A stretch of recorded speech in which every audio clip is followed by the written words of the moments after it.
அதேபோல் திருவண்ணாமலை மாவட்டத்திலும் வேலூர் மாவட்டத்திலும் இருக்கக்கூடிய ஜவ்வாது மலை பகுதிகளே சுமார் 75,000 பழங்குடி மக்கள் வாழ்ந்து வருகிறார்கள்.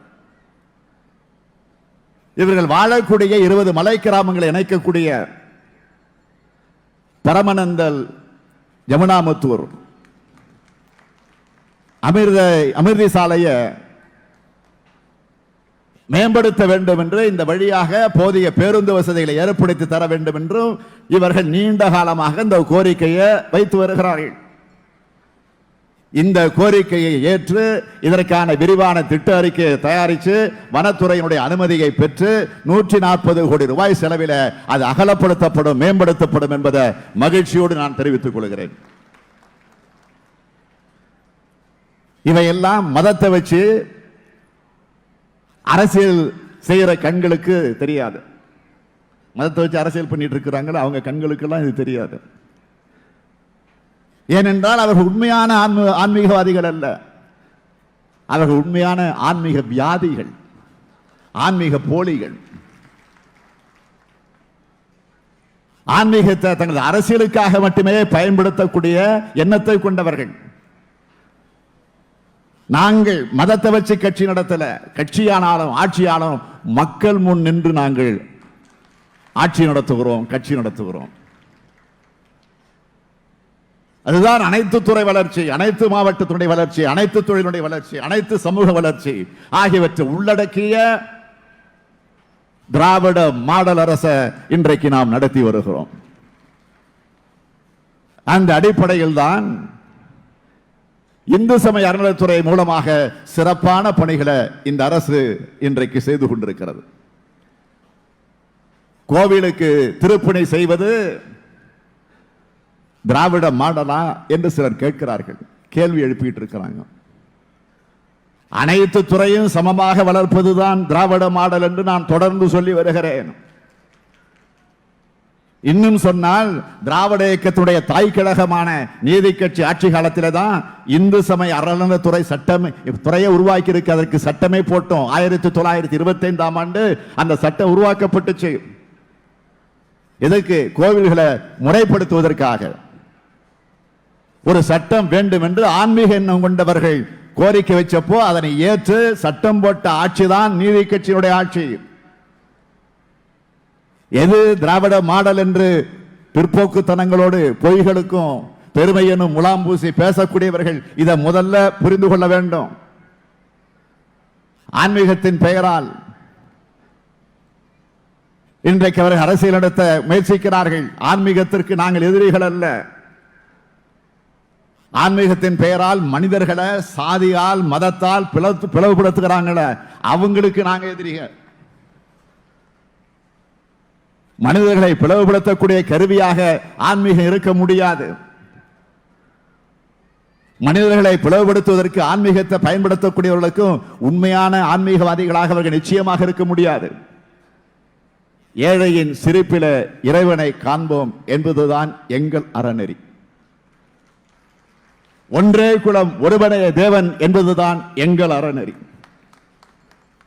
பிறப்புக்கும் எல்லா உயிருக்கும் என்பதுதான் எங்கள் அறநெறி. எப்பொருள் யார் யார் வாய் கேட்பினும் அப்பொருள் மெய்ப்பொருள் காண்பது அறிவு என்பதுதான் எங்கள் அறநெறி.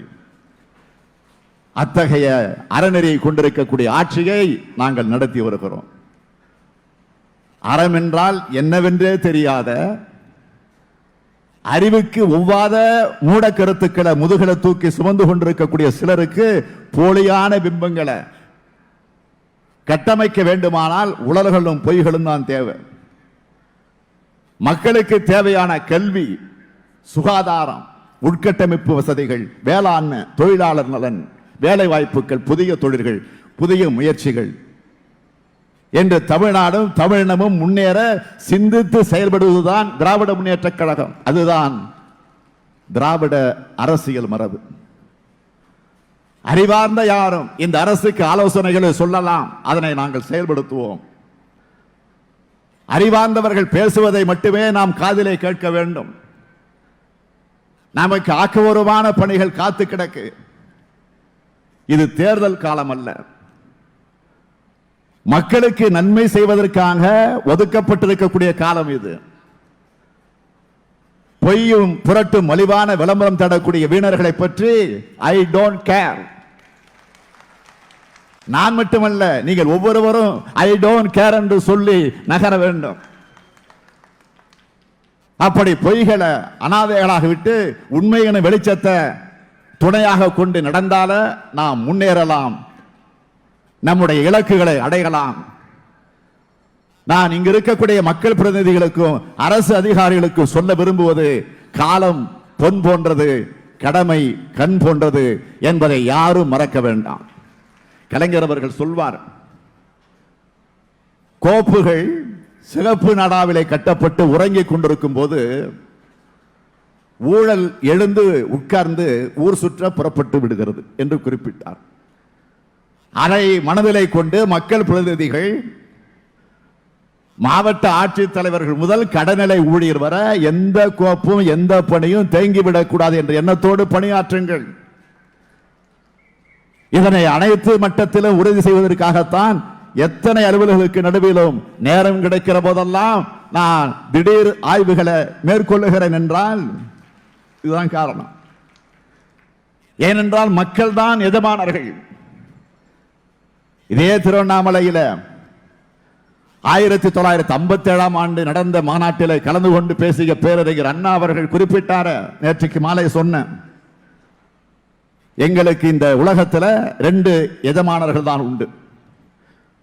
ஒன்று எங்கள் மனசாட்சி, மற்றொன்று இந்த நாட்டு மக்கள் என்று சொன்னார்.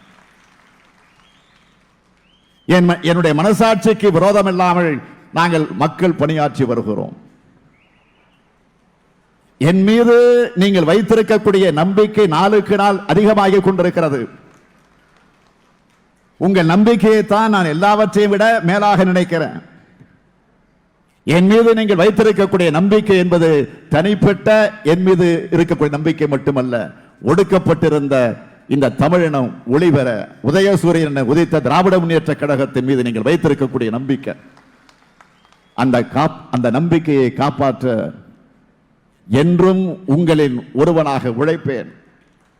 பேரறிஞர் அண்ணா, தமிழின தலைவர் கலைஞர் காட்டிய கொள்கை வழியில் நடப்போம். அனைத்து வளங்களும் கொண்ட மாநிலமாக இந்த தமிழ்நாட்டை உயர்த்தி காட்டுவோம். திராவிட மாடல் ஆட்சியில எல்லாருக்கும் எல்லாம் என்ற நிலையை அடைவோம்.